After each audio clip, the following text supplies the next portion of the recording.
Hey folks, what's up? How's it going? I hope you're all doing great.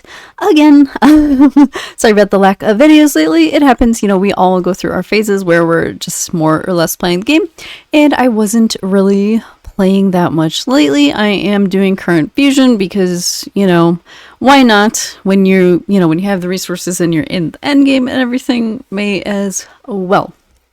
But, sometimes, I show you guys a lot of my account in the video and typically my videos are just about things that I'm naturally working on in the game because, I'm progressing through the game just like all of you. And so, honestly, the entire channel is just kind of a journey of, my journey in the game.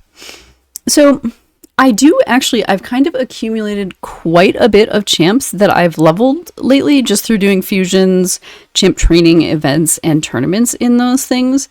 So I just thought I would quickly let you know about all of the champs I've leveled lately that I haven't actually gotten to use or showcase in a video yet. And if you have any tips or any thoughts or any places you really like using them in the game, anything like that, please go ahead and let me know. I would love to hear it. But yeah, I'll just show you guys some crap that I've leveled and we'll see what's up. So the first one here is Yoshi the Drunkard.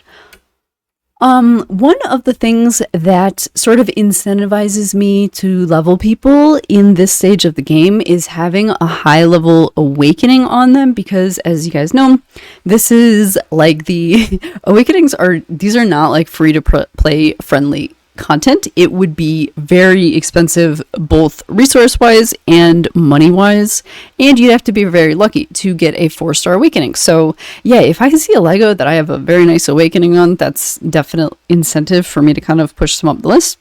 So Yoshi the Drunkard, not the most amazing meta champ in the game or anything, but I think he's pretty cool. His kit, this is the kind of neat ability, like good in some of the cursed city rooms and stuff. We could maybe fear people, increase attack, increase accuracy. You can cut in with his passive because he's filling his turn meter when enemies receive buffs. I haven't booked him or anything yet. He's got, good general all battles aura. And keep in mind, I'm not a crazy PvP build person, so all of my builds are just like somebody, I just want them to be okay in like a high level PvE room like Cursed City.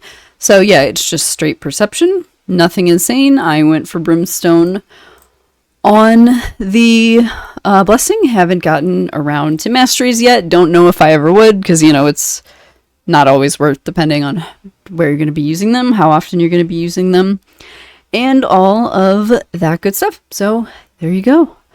Next one, Brogni the Underpriest, classic champion. I was actually really excited to get him. I know he's an old fusion. I was not playing when he was a fusion, so yay for me. What is this, like protection or something? Yeah, so I thought that might be kind of fun to do. Couldn't get him in the 9-piece, but he is a very good champ. Good buffs. Okay, yeah, and I'm sorry guys, like half the time I haven't decided on blessings. I haven't finished mastery, so yeah, you're just gonna have to get used to that if you're gonna look at my account. But yeah, super awesome champ. I think I've used him in some Chimera stuff. I don't really think he would fit into any of my higher teams, but what do I know? But yeah, super cool champ, useful in all kinds of PvE content. Nobody's gonna argue that. Very stellar champion.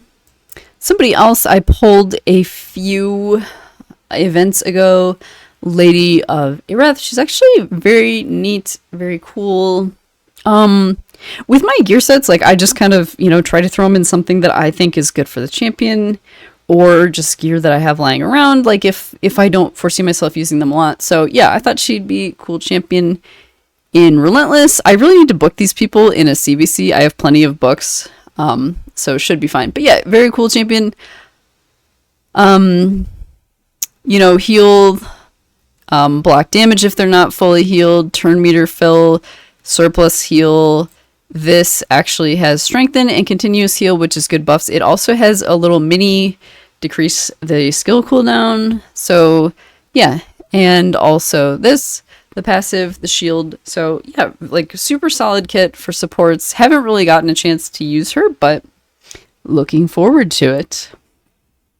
Next up, Skullcrusher. This was like one of the few epics that I was missing for a really long time, so it was fun to finally get him. Honestly, this dude has been clutch in like so many cursed city rooms. Like there's definitely some where you're against Fire Knight and he has like the counterattack. So yeah, this is like I've definitely got my money, quotation marks, I don't spend out of this champion. And like I said, I just throw him into sets that I have lying around. So I saw that I had all this stalwart gear, I threw it on him, and there you have it. I don't have accuracy, but you know, maybe you want to land the heal reduction or whatever, so you know, you do whatever the heck you want to do. I don't have control over that. Next up, I think this champ is really cool. It's Woad-Painted. Epic, pretty strong.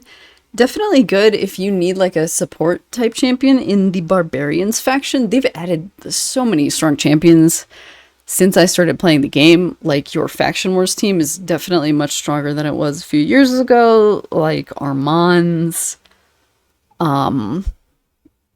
yeah, definitely a lot of strong champions there.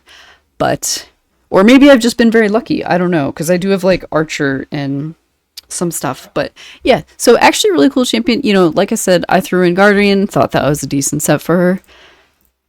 And yeah, so basically this is the kind of the ability.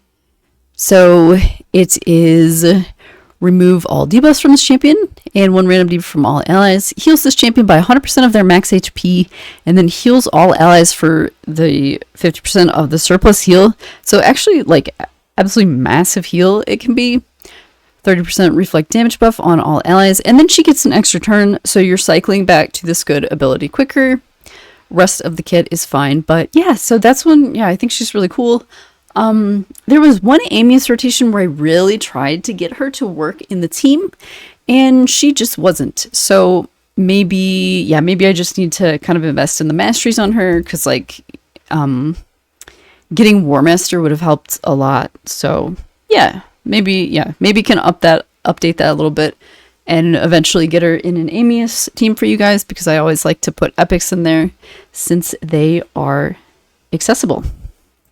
All right, so now we're going to come down to the people who, like, I haven't even, because, you know, they level through masteries, right, typically. So these are, like, the people I haven't really finished the masteries on and whatnot. So, yeah, they're chilling down here. They're not even level 60. Some fresh picks. I do have Ursala the Mourner.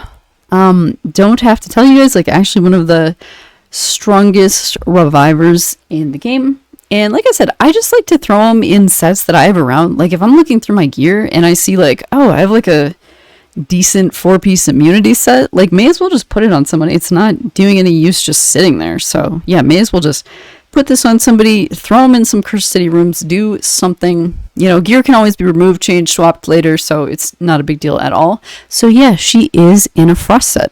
And honestly, I won't apologize about this set, you guys. This set, I have it on this dude also, on Miscreated, and I'm telling you, this is coming in clutch in some of the rooms. So yeah, won't apologize for that one. I tried to use her in an Amius fight also.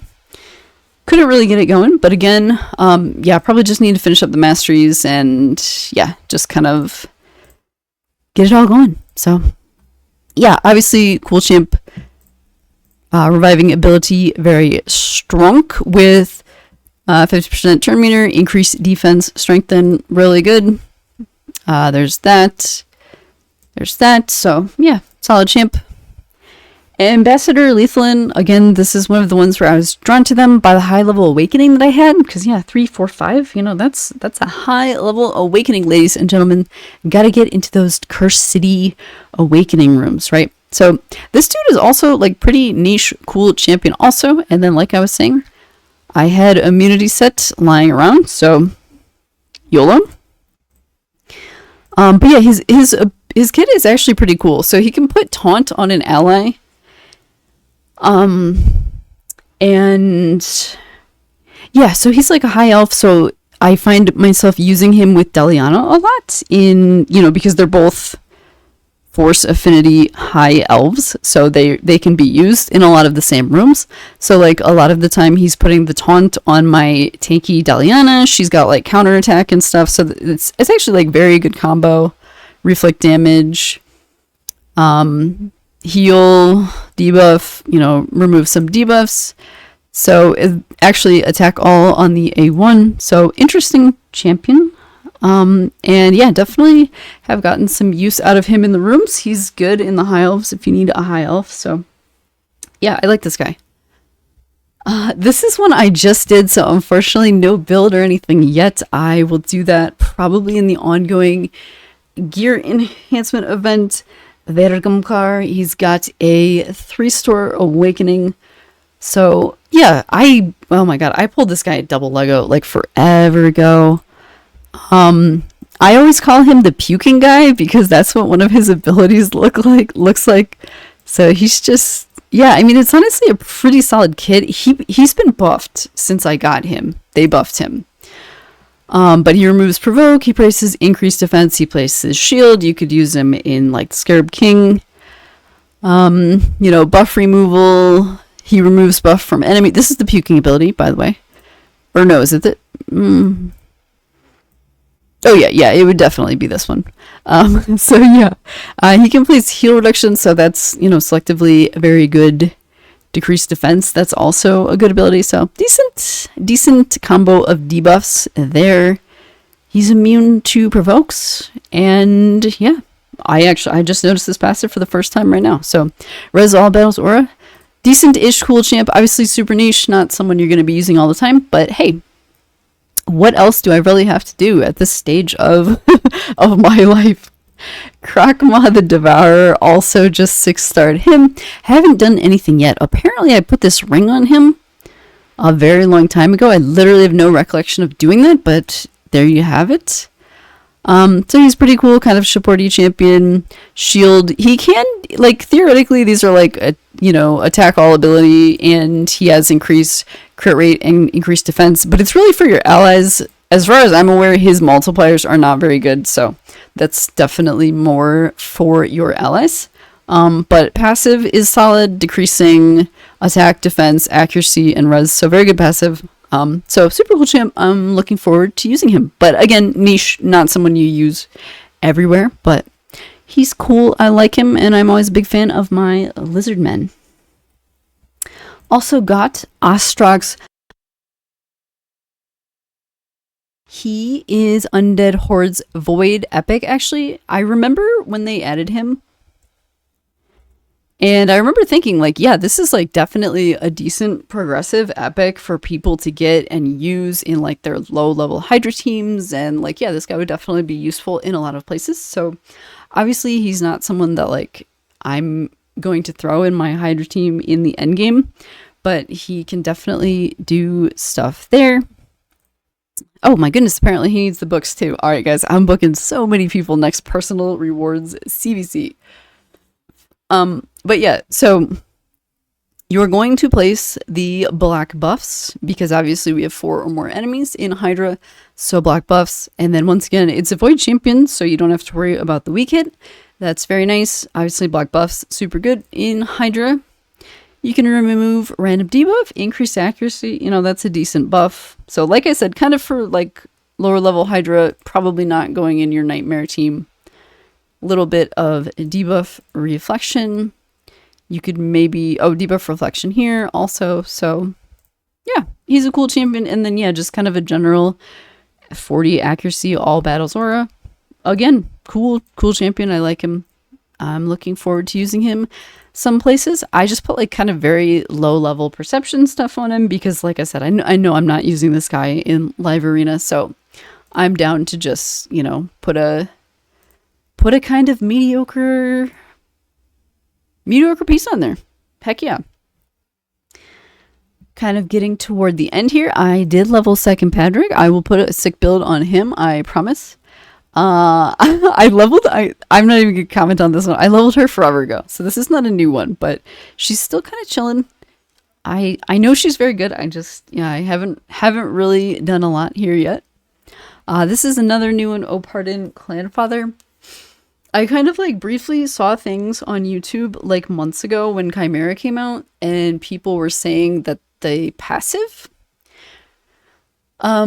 which is basically filling turn meters, filling allies' turn meters on continuous heal. So there are a lot of champions in the game that have a lot of continuous heal, and yeah, people were saying like that's busted in Chimera because you only have, you know, X amount of boss turns or whatever. So like if you can get your own team a lot of turns with this passive, people were saying this is super good. So I was like, okay, cool, I'll build him, and I have my amazing 2-star awakening. So I did build him, but honestly, yeah, I need to run him through masteries and haven't done a thing with him yet because, yeah, like I said, I just did this. So yeah. And okay, so that was actually the last champion I had on my list of random champions that I leveled behind your back without telling you, like the bad, you know, YouTuber that I am. You know, maybe dedicated videos on some of them at some point, like, you know, like if I try Opardin in a Chimera fight and it's really cool, you know, I'll get back to you guys with that. So, but as always, you guys, thank you for taking the time to check out the video and take care of yourselves. Goodbye.